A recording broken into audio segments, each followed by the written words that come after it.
નમસ્તે મિત્રો, આજે અમે આવી ગયા છીએ ગોંડલ મુકામે જે પૂજ્યભાઈ શ્રી નાથાલાલ જોશી એમની જે જગ્યા છે ત્યાં આવી ગયા છીએ અને ત્યાં અમે દર્શન કર્યા.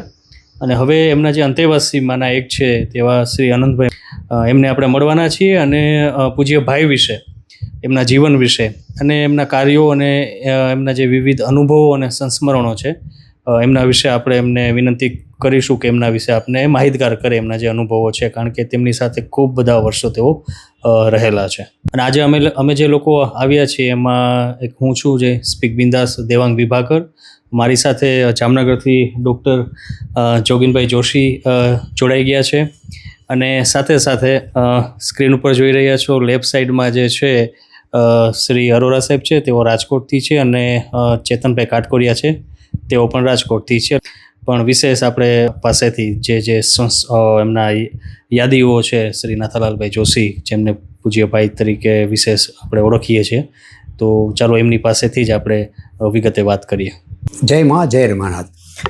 હું મહુવાનો ભાવનગર ડિસ્ટ્રિક્ટમાં અને ત્યાં ભણેલો હાઈસ્કૂલમાં, પછી ભાવનગર ભણેલો અને પછી અમદાવાદ પાછું MSc કરેલું, પછી મુંબઈ ગયેલો અને મુંબઈમાં મને મકરંદભાઈ ત્યાં મળ્યા અને મકરંદભાઈ સાથે ખૂબ ભાઈની વિશે વાતો કરેલી અને એક નાના ભાઈ જેમ મને ખૂબ એને સત્સંગ કરાવ્યો, માની વિશે સમજણ આપી, ભાઈ કઈ શક્તિ છે એ સમજાવ્યું અને બહુ ભાવમાં ઊભી હતા. ભાઈની વાતો કરતાં એની આંખમાં આંસુ આવી જતા અને ઘણું બોલી શકતા નહીં, કે મને કે મનાઈ કરી છે એટલે હું બોલી નહીં શકું જાદુ કર્યું, એટલે એ તો ગુપ્ત રાખતા ઘણી વાતો, પણ ધીરે ધીરે ખુલતા ગયા અને ઘણી વાતો એને કરેલી મને. એટલે મકરંદભાઈ જાહેરમાં ભાઈ વિશે બહુ જાજુ બોલી શક્યા નથી, મનાઈ હતી. એટલે અમને બહુ મનાઈ હતી કે બહુ વાતો મારા વિશે કાંઈ કહેવાનું નહીં, કે એટલે અમને કહેવાનું મન થાય કે આવું સરસ અમને અનુભવ થયો છે, એક પરાત્પર શક્તિ જેવી શક્તિ દેખાય અમને, તો એનો અનુભવ અમને થયો છે, તો જગતને અમારા મિત્રોને સગાવાલાનો થાય તો એવો ભાવના થાય આપણને. પણ મનાઈ હોવાને કારણે દવાઈ રાખતા, છતાં ઉર્મિવશ આવી જે ભક્તોને મળ્યો તો એ વાતો કરતા અને એમાં મારું નામ જ્યારે પહેલું નંબર આવતો હોય કે વાતો કરાવવા, અને ભાઈ પછી ઘણાને ના પાડતા કે તમે કેમ કર્યું, પણ મને કહેતા કે તારે યોગ્ય વ્યક્તિને સત્સંગ કરવાનો, કે તને મનાઈ નથી. અને ત્યારે મુંબઈમાં સત્સંગ કરાવતો અને બધા ઘણા ભક્તો આવે ત્યાંથી. મુંબઈમાં સૌથી પહેલાં અમે 2 જણા આવેલા, એક મોટી ઉંમરના હતા, હું 29-30 વર્ષની ઉંમરવાળી અને એ ભાઈ 55 વર્ષના. બધા શોધમાં હતા. મકરંદભાઈને પૂછું કે તમે યોગી હરનાથના સાનિધ્યમાં લખ્યું છે તો એ ક્યાં છે, તો એણે વાત ટાળી, કીધું નહીં કે યોગી હરનાથ એટલે નાથાલાલ જોશી છે, એમ ન કીધું. એ કે મારા એક બીજા મિત્ર છે કે ગોંડલમાં, કે તમે ત્યાં આવો કે. અને પછી એની સાથે વાતો કરી અમે અહીંયા આવ્યા અને પછી ભાઈનો પરિચય અમને બને છો. મુંબઈમાંથી આવનારા પ્રથમ 2 જણા અમે હતા અને ઓપનિંગ બેટ્સમેન તરીકે અમને લાભ મળ્યો. બાકી અત્યારે તો 1 લાખ કરતાં વધારે એના ભાઈના ફોલોઅર ત્યાં છે, ઓલ ઓવર વર્લ્ડ તો 10 લાખ કરતાં વધારે છે. અને આટલું આ ગુપ્ત હોવા છતાં કોઈ પ્રચાર પત્રિકાઓ નથી આવી કોઈ દિવસ કે આ ભાઈ શું છે. અત્યારે હજી ના પાડી, હમણાં એક પુસ્તિકા બહાર પાડી કે એના પરિચયની.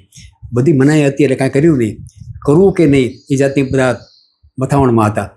પછી એમ થયું કે ભાઈ જ્યારે હતા દેહમાં ત્યાં સુધી કેવો વાંધો હતો એને, તો હવે તો કંઈ વાંધો છે નહીં, એને કાંઈ પ્રસિદ્ધિ જોતી નથી, એને પ્રસિદ્ધિ આપતા નથી આપણે. પછી અમે આ બધા આ ચાલુ કર્યું બધા. એટલે પુસ્તકો લખાણા, 35 પુસ્તકો. ભાઈએ પોતે અમૃતમના 9 ભાગ લખ્યા. એ અમૃતમમાં જે વાણી હતી એ વાણી પરાવાણી તરીકે અમે માનીએ છીએ, કારણ કે નાભીમાંથી આખો અવાજ આવે અને અમૃતવાળું વાક્ય બોલાય. તો કુલ 9 ભાગ છે એવા.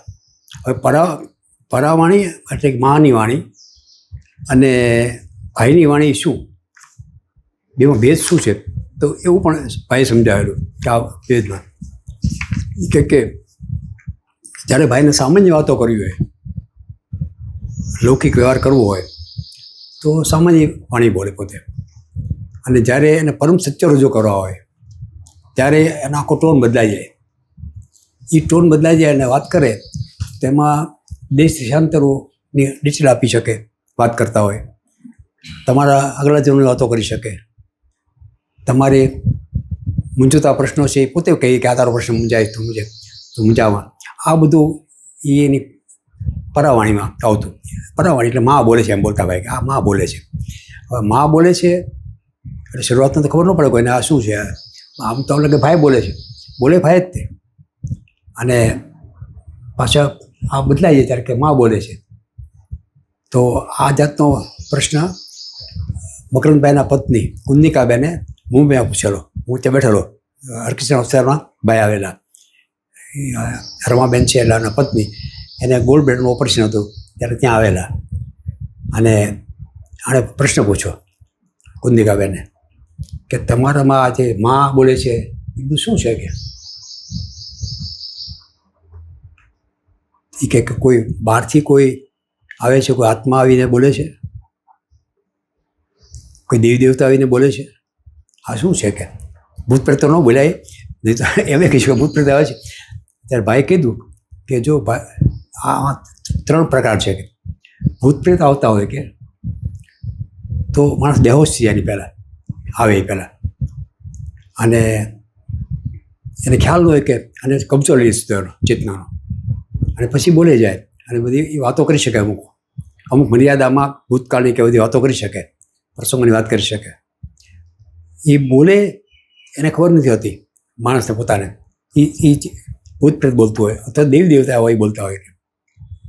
અને પછી એ પૂરું થાય પછી એને ખબર નથી હોતી હું શું બોલ્યો હતો કે. ત્યારે મૂર્છિત જેવા હોય, એની પહેલાં મૂર્છિત જેવા હોય, પછી મૂર્છિત જેવા હોય, અને એ વચ્ચેના ભાગમાં છે એ બધા આકારી રહેતા હોય કે. ત્યારે અહીંયા માં બોલે છે ત્યારે માં શું બોલે છે, શું બોલવાય છે એ પણ મને ખબર હોય કે. માં શું બોલી રહી છે એ ખબર હોય કે. બોલ્યા પછી પણ બધું મને ખ્યાલ હોય છે કે માં આ બોલી હતી કે.